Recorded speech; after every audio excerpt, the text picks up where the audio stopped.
Good day, this is Professor Resnick again, and I want to continue this presentation of Marx, in which he is beginning to analyze the business cycle in capitalism. So you're continuing to read in Volume 1, Capital, that the stuff that has been assigned to you, and here Marx is beginning to develop this idea of the business cycle. And once again, to remind where we are, this is in the examination of how capitalists can expand their mass of surplus. So this is the second way that capitalists can do this, and the expanding their mass of surplus, the SV, with the same rate of exploitation, can lead in society to this business cycle. Okay. All right.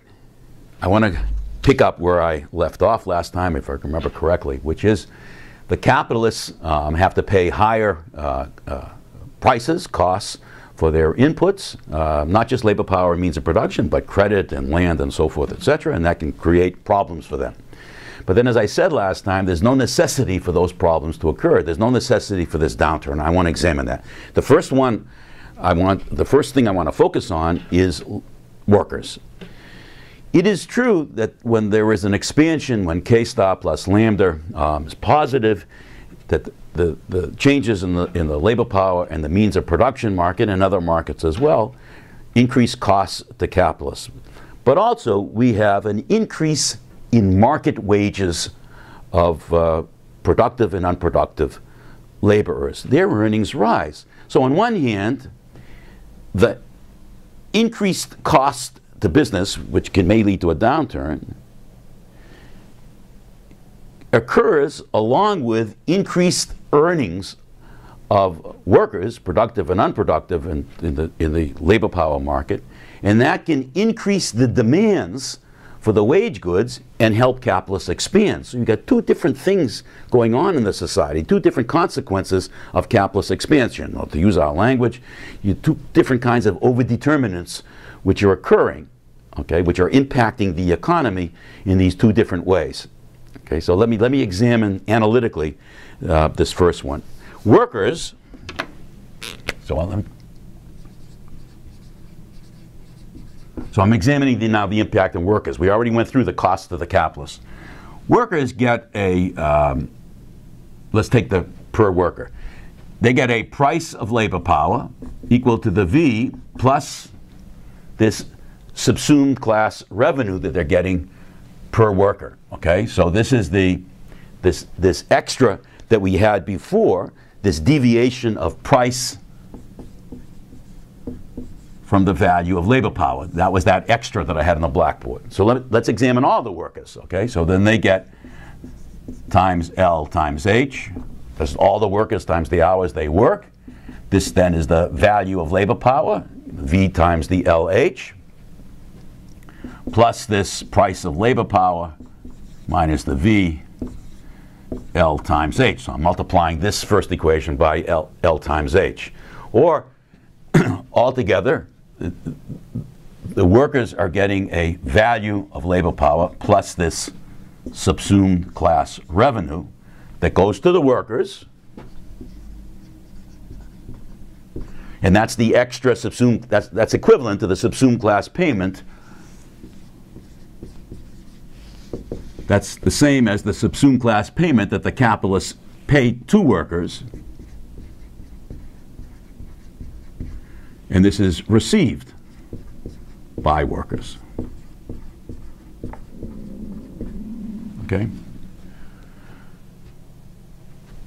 What does this mean?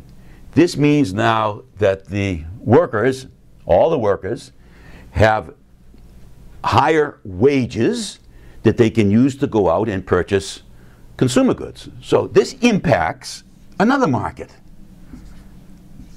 This is the price of wage goods, V goods. Remember, there's two different kinds of goods. There's C goods and V goods. So this means that that in this supply of V, demand for V, supply of these consumer goods, demand for consumer goods, TV sets, automobiles, and so forth, the demand shifts to the right. Okay? Why? Because workers have higher incomes. This is their income. So their incomes go up, and they can spend more. This implies an increase in the demand for V goods, and that's what I just did in this graph. So this is your TV market, this is your automobile market, your food market, your housing market. All these different markets are then affected by the higher incomes, and workers demand more, and hence the prices of all these goods tend to rise. Okay? By the same logic, this is the means of subsistence markets. But if we look at the capitalist, the capitalists are receiving higher prices for the stuff that they're selling. So, okay, I don't want to lose the logic here. The higher costs to capitalists of purchasing means of production also means that those capitalists that are producing and selling means of production are benefiting from this kind of unequal exchange. Let me take an example that when you're watching this today. The capitalists who are purchasing energy to produce their commodities, okay, have a cost, a higher cost. They have to pay more for the energy. That's a subsumed class payment that they have to make. On the other hand, the higher energy is a benefit to those capitalists who are producing energy. And so they can sell, that's what I have here on the whiteboard, they can sell C plus V plus S, they can sell their energy at a higher price. I'll put the C. They can sell their energy at a higher price, and they're benefiting from this because they can sell this at a higher price. You see that? So that's what we have over here. I'm sorry, that's another market. Same logic though. Supply of C, demand for C. So here we have the supply of C, we have the demand for C, energy, and the demand has shifted to the right. So the price of oil, price of energy is rising, and this is benefiting these producers. So this is an increase in the price of energy. So they take their energy, they bring it, this is what it costs in value terms, but they can sell it for a higher price. So here the deviation is, once again, the price is higher than the, I'm assuming, the unchanged value, and that's then an extra revenue that these capitalist sellers, workers as sellers,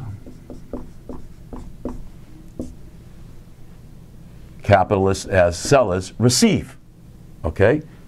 We focused on the last lecture on the buyers. We're focusing now on the sellers. So what does this mean? Well, the capitalists can sell their stuff for something extra. That's a subsumed class revenue that these capitalists receive, right? Because the other capitalists who are buying the energy, they have to take a cut of their surplus to get access to this energy market and pay higher prices. So the subsumed class payment that they have to pay, that's a subsumed class revenue that these capitalists receive. That's the same logic here. This is a subsumed class revenue that the workers receive, which is a subsumed class payment that these other purchasing capitalists have to make. So notice something. In the capitalists who are selling this stuff, their profits go up. That is, they get a surplus value, but they get this subsumed class revenue. I'll put in my denominator here. So I'm going to call this a market rate of profit. Their market rate of profit has increased as a result of this expansion, because this is positive, and hence they're doing better. So the cost to the buying capitalists is the benefit to the selling capitalists. Okay? The cost to the buying capitalists of labor power is the benefit to the sellers of labor power. So let me try and put this together now. Okay? And I want to focus on capitalist business here, if I may. So I have capitalists who are producing and selling consumer goods. So I'm going to go back now.